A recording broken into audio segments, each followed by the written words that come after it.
É, né? Ah, agora foi. Aleluia! Beleza. Pessoal, como eu disse, a gente vai falar um pouquinho sobre os 5 porquês. Por que, professor, que nós vamos falar sobre os 5 Já porquês? foi um porquê aí, hein? Aham. Porque a gente precisa saber mais. Tô contando. Por que que a gente precisa saber sobre os 5 porquês, professor? Porque a gente precisa saber um pouco mais sobre ferramentas de qualidade. Mas por que que a gente precisa saber mais sobre ferramentas de qualidade? Porque tudo que a gente vai fazer hoje, a gente precisa ter mais qualidade. Mas por que que as coisas hoje precisam ter mais qualidade? Porque as pessoas estão mais exigentes e elas precisam ter as coisas com melhor acabamento. Mas por que que as pessoas precisam ter as coisas com mais acabamento? Porque hoje o salário, o dinheiro está muito difícil de ser conseguido e elas estão gastando dinheiro com aquilo que realmente faz sentido para elas. Opa, peraí, eu consegui responder o porquê da minha primeira pergunta com 4 porquês? O que vocês acham? Vamos lá. Primeiro, por que é que eu preciso estudar os 5 porquês? Primeira pergunta. Segunda, resposta, né? Porque ela é uma das ferramentas da qualidade. Mas por que ela é uma das ferramentas da qualidade?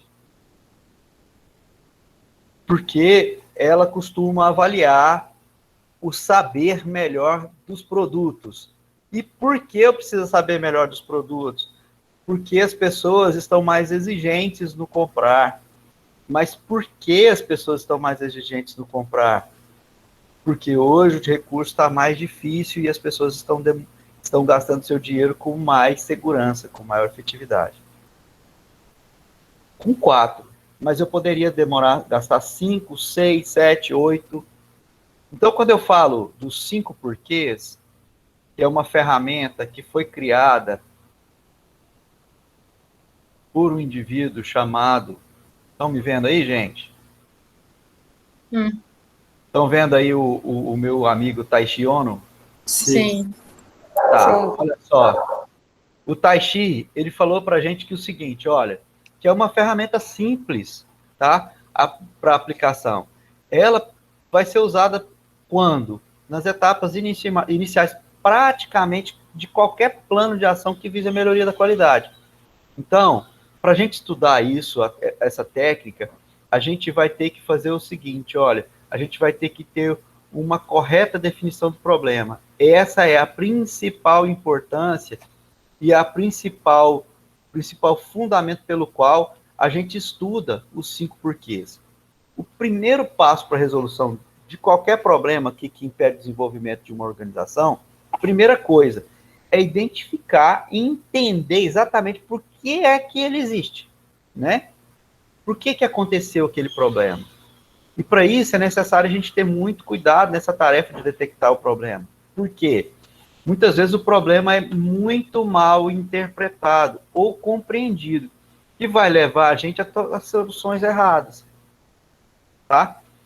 Com isso, demandando o quê? Mais investimento de tempo, recurso humano, material e mesmo financeiro. Tá? E em alguns casos, não vai ainda trazer o resultado que a gente espera. Tá? Então, vamos lá.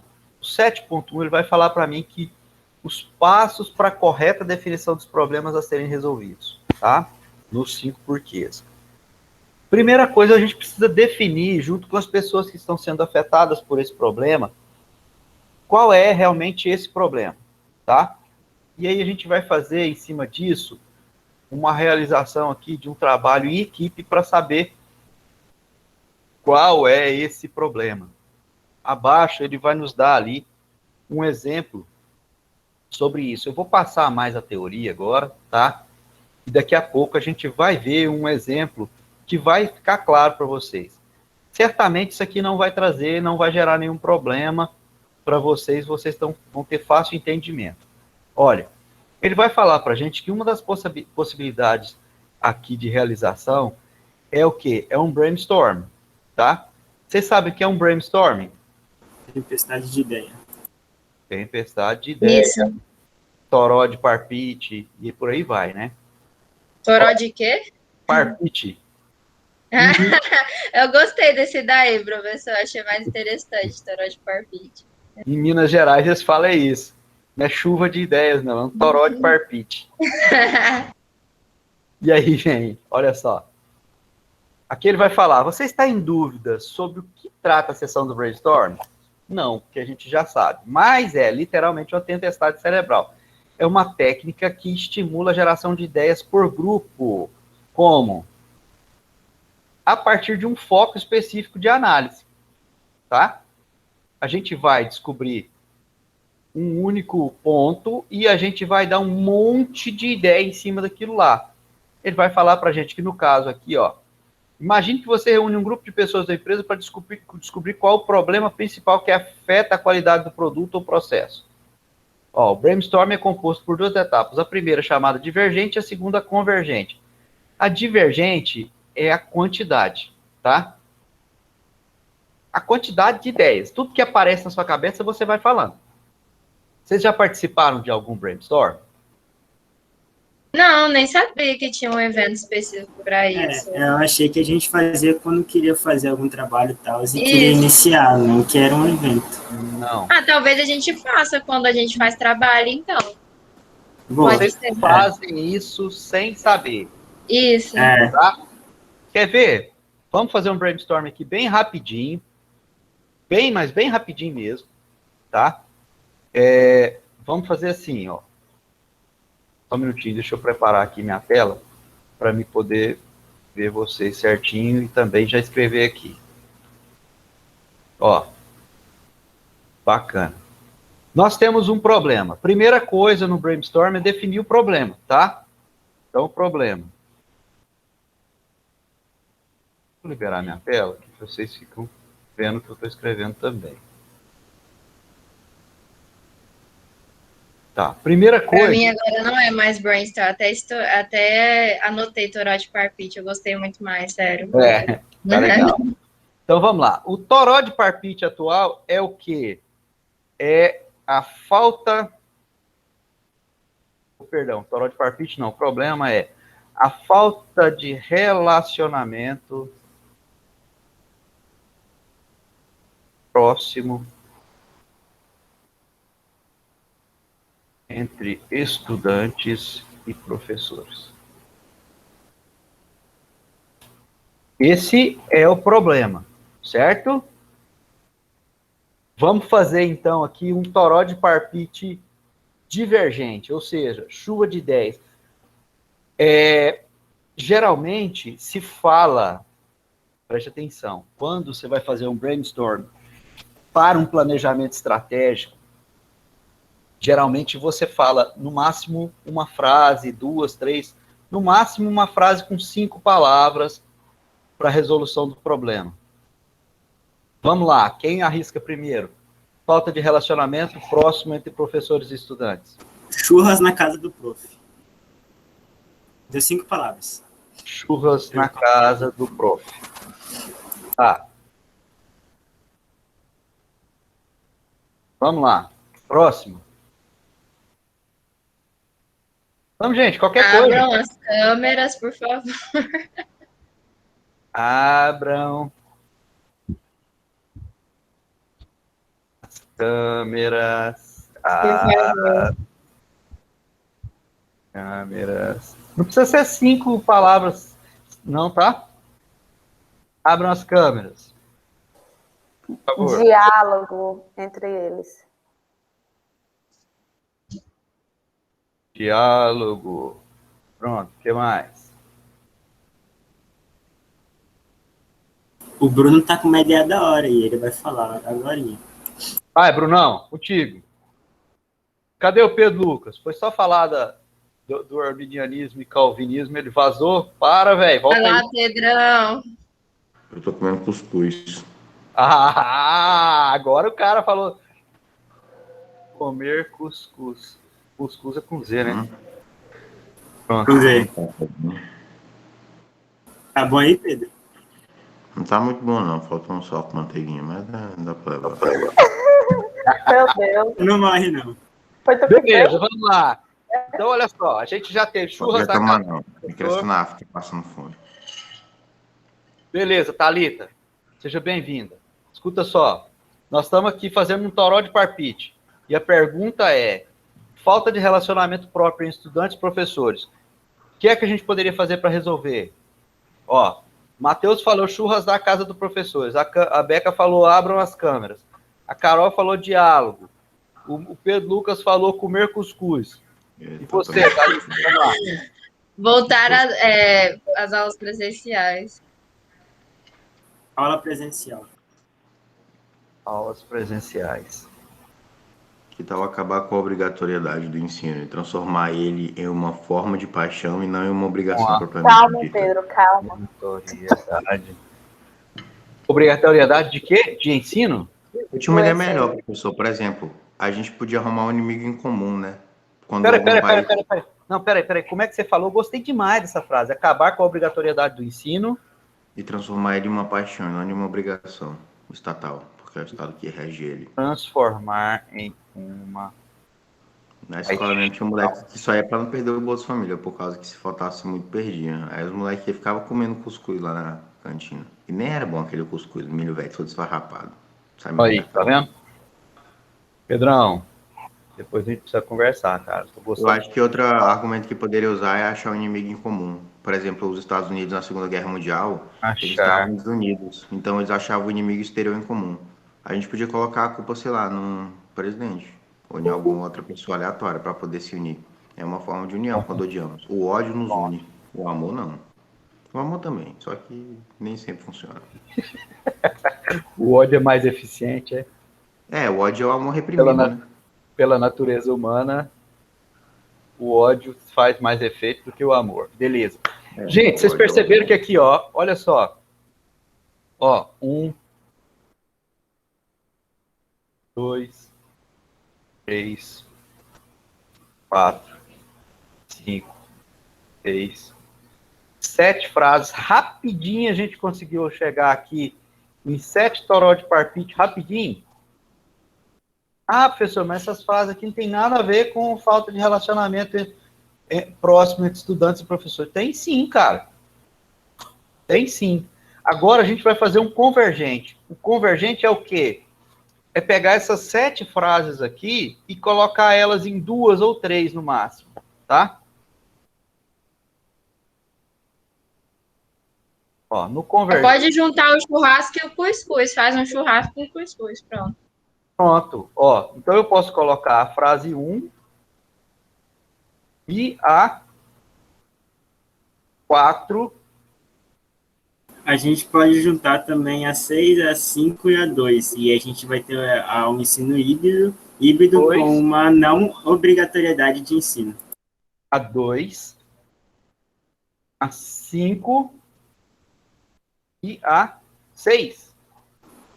Acho que é 6. É 6, isso mesmo. A Juntar 2 eu vou dois com abrir a as três, câmeras, vou fazer o quê? vai ter mais diálogo. Ah, tá, 3 também, né? Pode colocar 3 também. 3. Isso. Ó, abrindo as câmeras a gente tem mais diálogo, a gente volta às aulas presenciais e acaba com a obrigatoriedade do ensino, transformando ele numa paixão. Cara, ó, vocês viram o que a gente acabou de fazer? Nós pegamos um problema totalmente aleatório, tá? Totalmente aleatório. Fizemos o que com esse problema aleatório? A gente achou 7 possíveis soluções para ele, tá? De uma forma divergente. Nessa forma divergente aqui, a gente fez o quê? A gente buscou qualquer tipo de informação. A gente não se prendeu somente ao problema específico da falta de relacionamento. Olha só, na falta de relacionamento, primeira coisa que partiu, churras na casa do professor. Cara, tem nadinha de errado com isso. Inclusive, a gente pode relacionamento mais informal. Exatamente, tá? A gente criou... Vocês perceberam que, posterior, a gente criou um convergente aqui, ó, em cima de todos os divergentes, a gente viu que, na verdade, ele só era divergente enquanto ele estava solto, separado, mas quando você junta ele com o outro, ele acabou sendo também convergente, ele acabou sendo convergente, os divergentes. E se eu pegar isso aqui, eu resolvo esse problema de cima. Vocês concordam comigo? Sim. Uhum. Viu que show de bola? Então, olha só, quando você está trabalhando um planejamento estratégico, que é uma das ferramentas de gestão mais eficientes quando se trata de gestão de qualidade, você, logicamente, precisa trabalhar isso. Uma das ferramentas é exatamente o brainstorming. E que, por incrível que pareça, ele pode ser aplicado em quase tudo, em quase todos os problemas que a gente tem. Não só quando a gente fala sobre uma questão específica de planejamento. Beleza? Então, a gente viu aqui, ó. Beleza. No segundo tópico, que é o primeiro que ele falou para a gente aqui, foi o quê? Foi definir o projeto, o problema, tá? O segundo, a gente já fez o quê? Ó, a gente validou a definição do problema com as pessoas que o ajudaram, tá?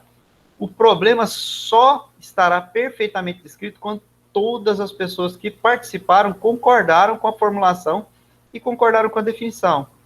Bom, a partir daqui dessa definição, a gente pode exatamente partir para a aplicação das técnicas dos 5 porquês, tá? Essa ferramenta da qualidade tem o objetivo de descobrir, adotando atitude interrogativa sistemática, as causas profundas do determinado problema que afeta a qualidade, tá? Partindo desse pressuposto, que a solução das causas vai acarretar o quê? A solução do problema. Então, vamos para o exemplo. A criatura vai perguntar para mim assim, primeira pergunta, por que houve parada na linha de produção? Primeira resposta, porque não havia matéria-prima. Segunda pergunta, mas por que não havia matéria-prima? Aí vem a segunda resposta. E a gente vai ver mais aqui na exemplificação mais detalhada, tá? Ó, a técnica dos porquês, a técnica consiste em questionar sobre uma atividade, perguntando o porquê dessa atividade. A resposta dada deve originar uma nova pergunta, utilizando o porquê. Basicamente, a técnica consiste em perguntar por que 5 vezes consecutivamente. Pai, por que o céu é azul? Ah, por que isso? Ah, mas por quê? Por quê? Vocês já têm um irmãozinho pequeno aí? Quem tem sabe dessa história. Por quê, do porquê, do porquê. Mateus, por que você fica sem camisa? Porque tá calor. Mas por que tá calor? Porque o sol tá quente. Mas por que o sol tá quente? É porque a gente tá no Tocantins. Mas por que a gente tá no Tocantins? Porque a gente nasceu aqui e mora aqui. Ah, mas por que a gente nasceu aqui e mora aqui? Porque nossos pais resolveram mudar pra cá quando eles casaram e mudaram pra cá. Ah, mas por que eles casaram e mudaram pra cá e não mudaram pra São Paulo? Ah, meu filho. E aí Então, vocês são especialistas na técnica do porquê. Então, e eu vou falar uma coisa para você. Se a gente começar a observar, eles dissecam tanto as perguntas com o porquê, que você vai chegar lá no iniciozinho, sabendo a resposta de todos os porquês e trazendo uma base muito sólida para a resposta que você vai dar para ele. Olha que coisa interessante, né? Olha aqui como a gente aprende até com as crianças, né? Mas vamos ver aqui a técnica dos 5 porquês, o que ele fala pra gente, ó. Por que o produto não foi entregue? Porque não tinha embalagem. Mas por que não tinha embalagem? Porque houve falha no equipamento de produção. Mas por que houve falha no equipamento de produção? Porque não fizeram manutenção preventiva. Mas por que não fizeram manutenção preventiva? Porque não foi efetuado o pagamento. Mas por que não foi efetuado o pagamento? Porque houve atraso no registro do prestador de serviço de manutenção. Mas por que houve atraso no registro do prestador de serviço para manutenção? Eu já passei para a 6ª pergunta, tá? Aí ele vai virar para mim e falar assim, porque tem pouca gente trabalhando no departamento pessoal para fazer o registro desse novo prestador. Ah, então eu já tenho. Aí ele vai falar aqui para mim, ó, que a partir dessa técnica, foi possível estabelecer no exemplo aqui que ele apresentou para a gente, a causa fundamental do problema da não entrega do produto, tá? Com isso, ó, a gente passa realmente a resolver um problema do atraso dos produtos, porque temos que enfrentar um problema onde, ó, administrativo no atraso do registro. Tá vendo? Onde é que ficou o problema? Tá? E aí ele vai falar pra gente, ó, a gente aqui acabou de identificar a causa real, né? Que vai buscar, fazer com que a gente possa buscar uma solução.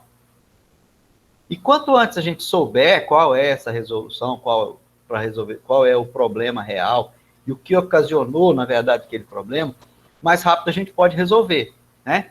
Ó, e aí, a partir dessas respostas, o que a equipe pode apontar como solução? Ação 1, contratação de mais um funcionário para o setor de registro prestador de serviço da empresa, tá? Em função de quê? Do grande número de terceiros. Ação 2, desenvolver um novo sistema de embalagem em função da complexidade do que já existe. Olha que show de bola.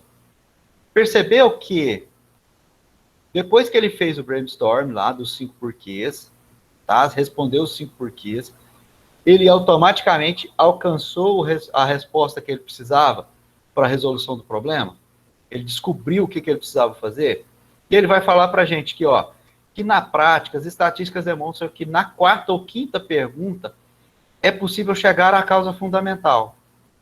Ou seja, a 5 é a média de perguntas que geralmente são necessárias para encontrar a causa fundamental do problema. Mas, caso seja necessário, né, nada impede que a gente pode ter um 6º, 7º porquê na sua investigação. Ou ainda, a gente pode identificar a causa do terceiro porquê, tá? Beleza? E a gente finaliza aqui nossa aula. Iniciamos a aula aqui abordando a questão da correta definição do problema, que afeta a qualidade. Para tanto, a gente passou a utilizar aqui a técnica do brainstorm. E, na sequência, apresentamos a técnica dos 5 porquês. Beleza, gente? Eu tô achando muito da hora essas aulas, Beleza. essas 2 últimas aulas aí. Eu tô achando massa os temas. É porque parece que é bem aplicável, tipo, a mais brainstorm também. Sim. Vocês se lembram que desde a primeira aula eu falo para vocês que eu gosto de trazer para a gente coisa que a gente pode aplicar no nosso dia a dia? A gente pode ver, porque isso faz com que a gente veja realmente para que serve o que a gente está estudando. Tá? Porque se eu virar aqui para você e falar assim, ó, gente, o brainstorm é um toró de parpite. Tá, mas o toró de parpite para quê? A gente traz algum exemplo que a gente pode aplicar na nossa vida, como a gente acabou descobrindo aí que uma das soluções para a nossa inter-relação longínqua seria a aproximação dentro, fazendo um churras. A gente acabou fazendo o quê? A gente trouxe para dentro da nossa realidade atual. Né? E isso faz o que... Você sabe o que acontece com isso, gente? Presta atenção no que eu vou falar para vocês. A gente passa a se apaixonar pelo nosso tema. Toda vez que você consegue ver o que você está estudando na sua vida, você passa a gostar daquilo. Porque você começa a enxergar aquilo como um futuro para você. Beleza? Então, sem mais delongas, um beijo e um queijo para vocês. Finalizem o trabalho de vocês. Eu interrompo aqui a nossa gravação. E na próxima Obrigada, aula... prof, pela compreensão, de verdade. Por nada. Na próxima aula, a gente dá uma acelerada, uma apertada no passo, porque a gente tem 3 tópicos para a próxima aula, tá? Sim, senhor. Beleza, Fala, meu professor. Falou, gente.